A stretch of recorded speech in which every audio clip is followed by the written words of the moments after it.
Listening to Wildlife Cake and Cocktails, we've got Hamish from That Reptile Guy. Thanks so much for coming and talking snake breeding. That's cool, man. Anytime, you're always welcome back to...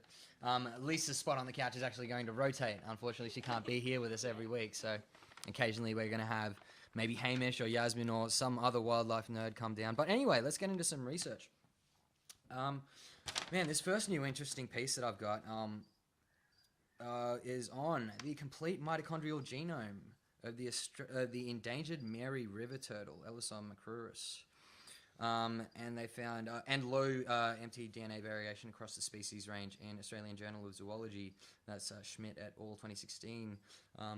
That's the molecular genetics crew there at Griffith University, doing awesome stuff. Nice. Interesting stuff. So if the Mary river turtle is massively endangered. It's one of these species that totally needs some breeding programs out there, in my opinion. But the nest survival nest surveys indicate that survival in the breeding population is down about 95% since 1974. So they've gotten crushed. Today, goanna and fox predation is probably the main cause of a lot of their reduced recruitment rates and stuff like that.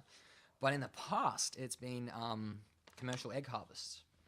So Mary river turtles were kept as a pet. This is one of these things that we were talking about, the difference between, I guess, unregulated keeping and regulated keeping, and then the difference between that and a conservation breeding program. This was basically completely unregulated keeping. So people would go out and raid nests so you could breed which them. Is just another right way to do things. Yeah, no, it's not. It's really not. On top of that, look, these little guys, they breed in spring and summer, and they have to travel up to 2 kilometers from their sort of vegetated banks. Is it upstream to the sandy? I'm not sure. I think it's upstream towards sandy banks where they prefer to nest. So they've got this massive sort of dispersal period during their reproductive phase. It makes them a little bit vulnerable as well. But anyway, over there at Griffith, Schmidt et al. I believe that's Daniel Schmidt down there at Griffith, doing fantastic stuff. They've done some shotgun sequencing, and they've sequenced the entire mitochondrial genome. All 37 genes, 16.5 kilo base pairs. So I'll just explain a little bit what that means. Shotgun sequences is very similar to the method how they sequence the human genome. You basically take the whole genome and you smash it into bits. One way to do it is with what they call a sonicator. You basically shake it apart with sound waves. And Sounds so hardcore. Yeah, it's amazing. So cool. Yeah. Just play it some metal. And some really nice licks.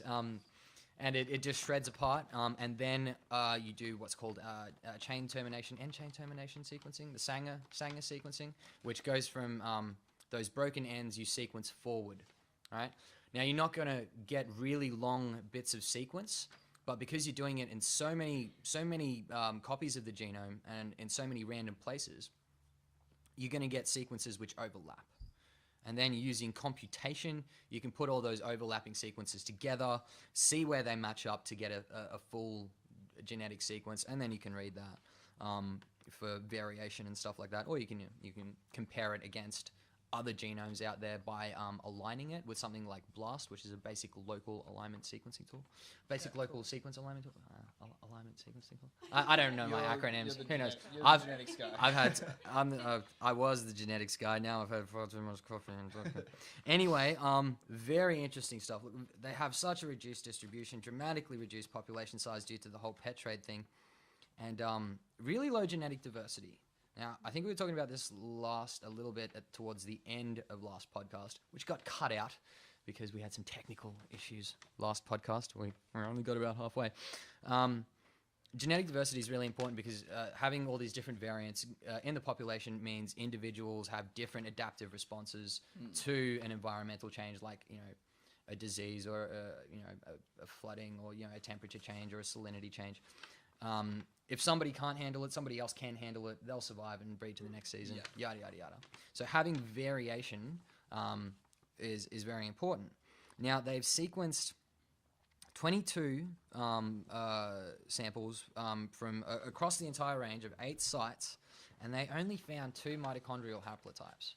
Now that's not a lot.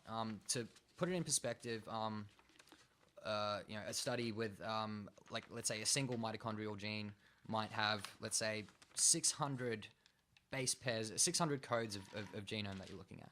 They had 16,500 base pairs of code. So you would hope to find a lot more variance in that amount.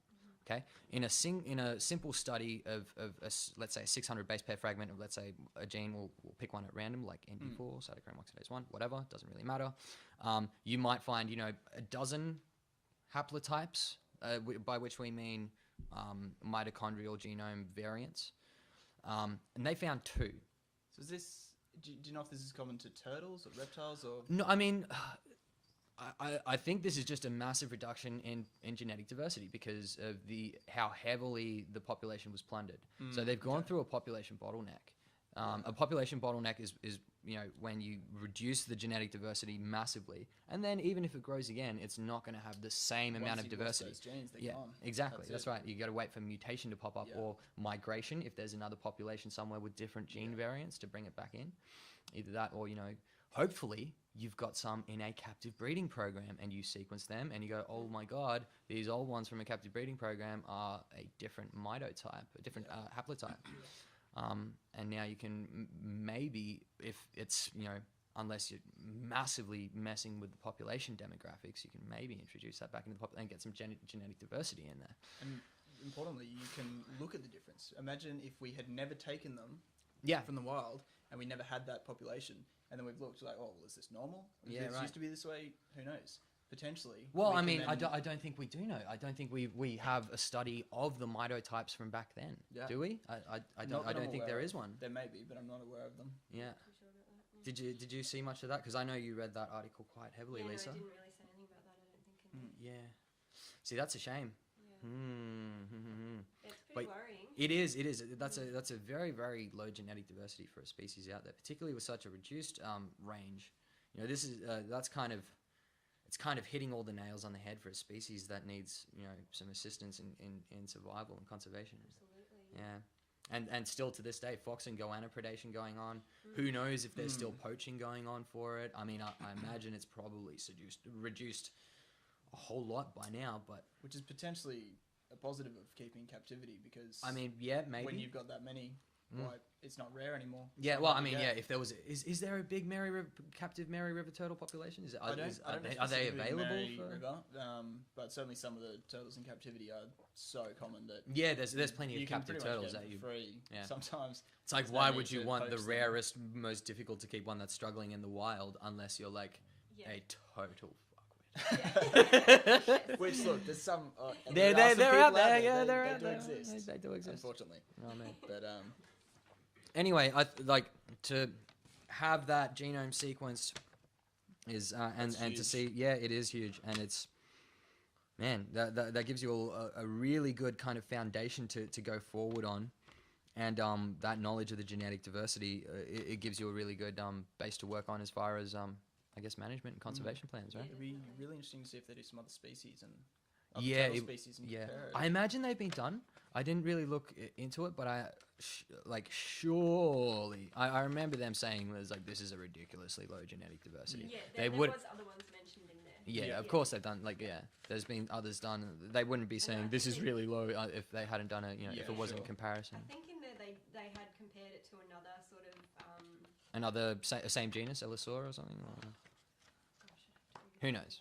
Is it was another population that was in quite a small area as well. Yeah. And it had a greater genetic diversity. I can imagine. So I guess that's why they came to the conclusion of it's just all the plundering that's been going on in the populations by captive breeding. Anyway, it's a good step forward, that one. Yeah, absolutely. Fantastic stuff.